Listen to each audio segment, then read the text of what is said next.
Murahawe ikaze kuri YouTube channel muri ca kiganiro c'amateka ibikorwa n'ivyaranze abanyepolitike b'abarundi.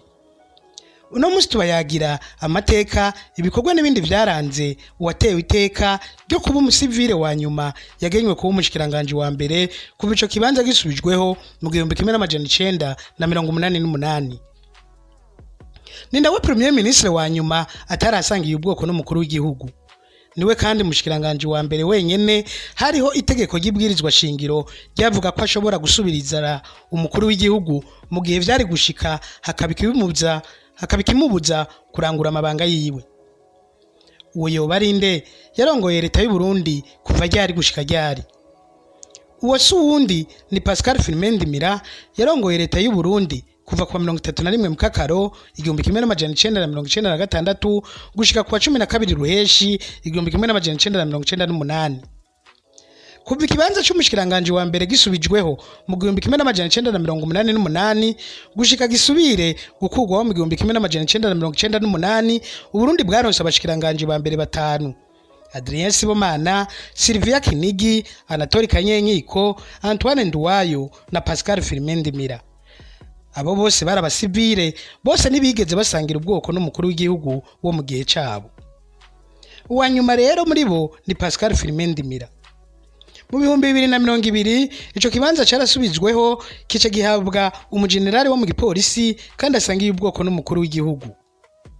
Ivyo hari haciye imyaka 42 bitabayeho mu Burundi, aho umukuru w'igihugu n'umushikiranganje wa mbere baba basangiye ubwoko kandi baba bose ari ntwazangabo mu nzego z'umutekano. Ibyo byaheruka mu 1978 mu gihe ca Colonel Jean Baptiste Bagaza na Lieutenant Colonel Nzambimana Edouard. Pascal Firmin Ndimira ninde? Pascal Firmin Ndimira yavutse kuwa 9 na Mukiza 1956. Aba mu ntara ya Ngozi mu buraruko bw'igihugu. Dr. Ingenieur Pascal Firmin Ndimira azwi nk'umwe mu ncabwenge zikomeye z'igihugu, ni n'umwigisha muri za kaminuza. Uretse kuba umushikiranganje wa mbere yarajejwe ayandi mabanga hambaye, yarabaye umuyobozi wa kaminuza y'u Burundi, umushikiranganje w'uburimyi n'ubworozi, yarakoreye ibanki y'isi yose mu Burundi, yararongoye SBF, ari mu bashinze yongera arongora ikigega Cofide hamwe na kaminuza y'Ingozi. Ku rwego mpuzamakungu, Professor Pascal Firmin Ndimira yarabaye umuhinga yigenga mu by'ubutunzi, consultant international, yongera araba igihe kitari gito umuhanuzi adasanzwe ajejwe ibibazo by'ubutunzi mu biro by'umukuru w'igihugu ca Togo, Faure Nyasimbe. Pascal Firmin Ndimira aracari muzima. Mu vya politike, Pascal Firmin Ndimira yarongoye leta ari mu mugambwe y'Iprona. Ndimira yarongoye leta y'u Burundi mu gihe kitoroshe na gatoyi.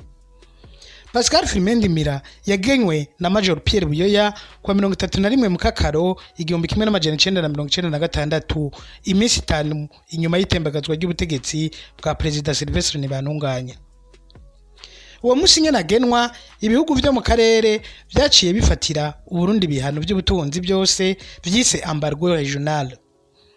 Ivyo bihano byaragize ingaruka zidasanzwe ku butunzi bw'igihugu, ariko leta ya Ndimira yaragwanye rugabo ubutunzi nibwatembagara nk'uko abategetsi bo mu karere bari bavyiteze.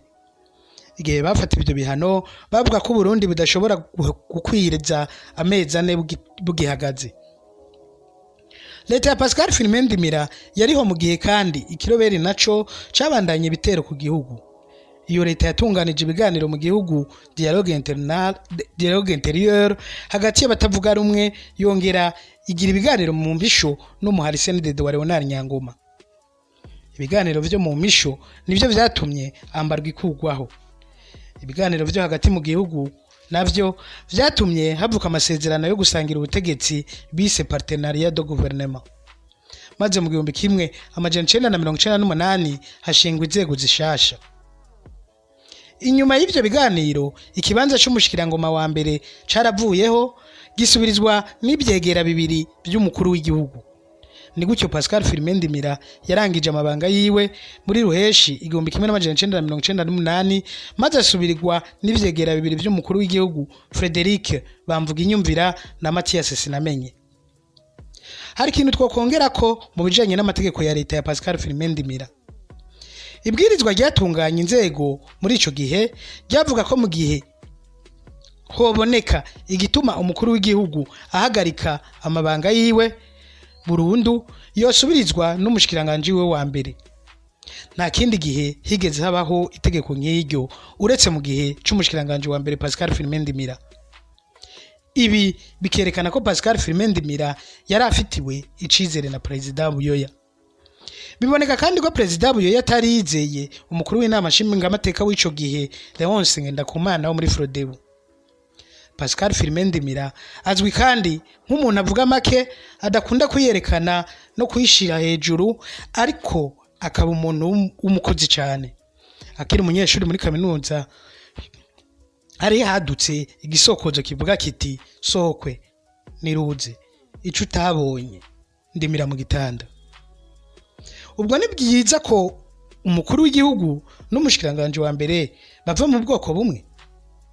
Kano kabazo abatwara igihugu barakwiye kugafatira umwanya bakakiyumvirako. Tugifise umwami ivyitwa ko ari ibyo kurongora igihugu vyari mu minwe y'umushikirangoma wa mbere.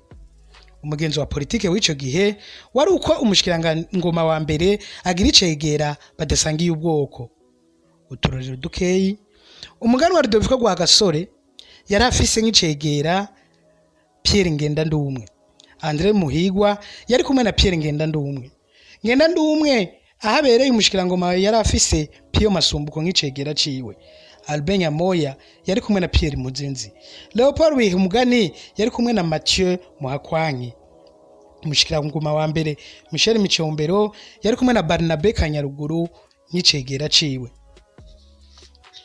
Na hiyo myaka yabayemwo injyane uko vyari vyubatse byarahumuriza abarundi ko leta itari yabamwe gusa. Perezida Micombero na Perezida Bagaza nibo bonyene bubahutse gushira abashikiranganje ba mbere basangiye ubwoko nabo. Naho nyene akanya gato cyane. Perezida Micombero yagenye Albert Nyamoya muri mukakaro 1972 kugira mufashe kugarukana ihumure n'icizere mu gihugu acara mukura mu 1973. Perezida Bagaza yagenye Edouard Zamimana mu 1976 kugira ahumuriza abasirikare kugira ronka kanya ko gukomeza ubutegetsi bwiwe, ariko mu 1978 yaciye amukura. Perezida Buyoya yasubijeho ikibanza c'umushikiranganje wa mbere mu 1988 igihe yatanguriye politike y'ubumwe kugira ngo amoko yose yimvemwe ubutegetsi.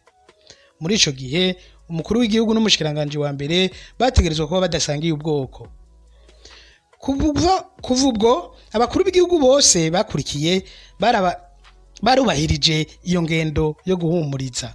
Ndadaye na Ryamira ntibantunganya gushika ico kibanza gifuswe mu 1998. Mu nyuma haje ingendo y'ivyegera bibiri vy'umukuru w'igihugu bidasangiye ubwoko.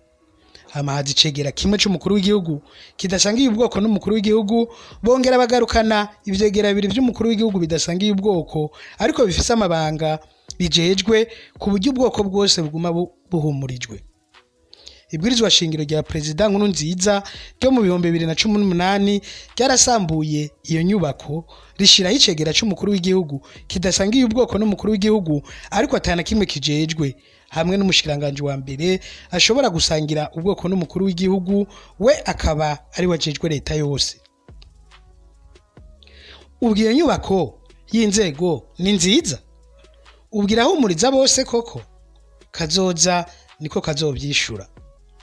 Ni hano turangirije ikiganiro c'amateka, ibikorwa n'ibindi byaranze abanyepolitike b'u Burundi. Twongera tubibutsa kugira commentaire ariyo comment, like ariyo j'aime, no gusangiza abandi mu kugira partage ariyo share. Naho utaha.